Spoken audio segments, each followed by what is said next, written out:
waxaan joognaa xarunta almustaqiin waxaa wax ku barto ilmo daayar aqoon iyo rajo ku jirto ani ahaan ani la hadlaado yaraantay maanta uma helin fursad waxbarasho maanta waxaa dhici cunugas camal hadda waa 8 jir iyo 10 jir meelahaas yaraantiisu waxbarasho ku helay fursad waxbarasho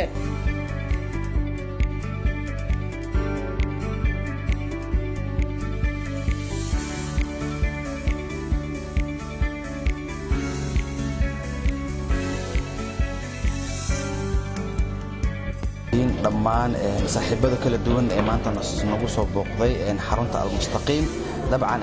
taad soo wada aragteen maanta waxaa nala socota walaasheen gabar qaali ku ah bulshada Soomaaliyeed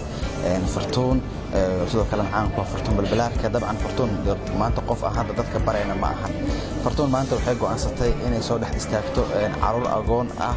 oo wax la barayo isla markaana ay jeclaatay in caruurtaas ay dhiirigeliso isla markaana ay la hadasho guud ahaan bulshada Soomaaliyeed si qof walba uu caawin karo agoon meel walba ay joogaan xarunta aan joogo waa xarunta almustaqiin sida hore uu walaalkay u sheegay ayaan la iyo walaalkay kale u sheegay waa xarun agoonta iyo rajada wax lagu baro ma haystaan basas maanta xaafadahooda geeyo ma haystaan hay'ad si khaas ah oo gooni ah ee maanta wax u siisa horumarkooda ka shaqeynaysa ma haystaan waxay arintan u soo bandhigeen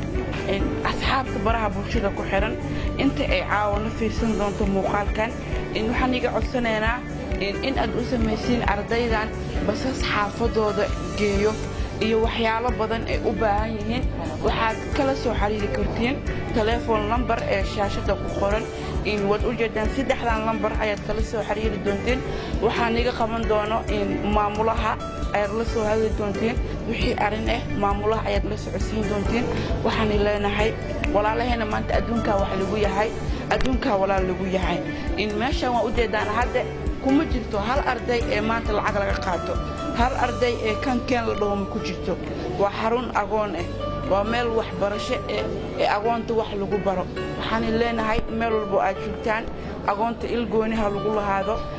agoonta hala soo caawiyo waxaan aad iyo aad ugu mahadcelinayaa walaalay ugu soo booqatay hay'adda agoonta almustaqiim waan ugu mahadcelinayaa sida wanaagsan ee ardayda u baraarujisay iyo sida wanaagsan ee mujtamaca Soomaaliyeed iyo inta islaamaba ay ugu dirtay baaqa aad ay u mahadsan tahay iyo walaalay kale soo booqday insha Allah annagana waxaan ummadda Soomaaliyeed ka codsanaynaa inay mar walba wana garab taagnaadaan ما شاء الله عاد ما سيهين فرتون ولا شيء شينو لبدوا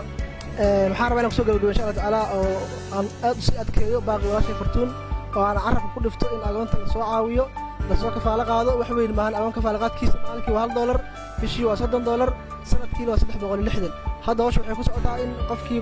waa kafaalo qaada dhaho salaano kala bishii $30 tahay oo 6 bil bixiyo ama sanadkii oo dhan $360 iska bixiyo sanadka dambe hadana sidoo iska bixiyo marka waxaan rabnaa insha Allah taala agoonta soo kafaalo qaado nabiga kaleey salaam wuxuu yiri ana wakaafil yatim كهاتين في الجنة مع سبب سالين عيو مرت أجر وينك إن شاء الله تعالى سجارنا وحرمنا إن شاء الله تعالى غرشة ونأه إن جاري بس الله ولا عروتان ميل درك إماضو إلى جمهورية على جدي ميلك المكي إماضو إن شاء الله تعالى مرت هذا ما سنتين عروتان سكر مستوي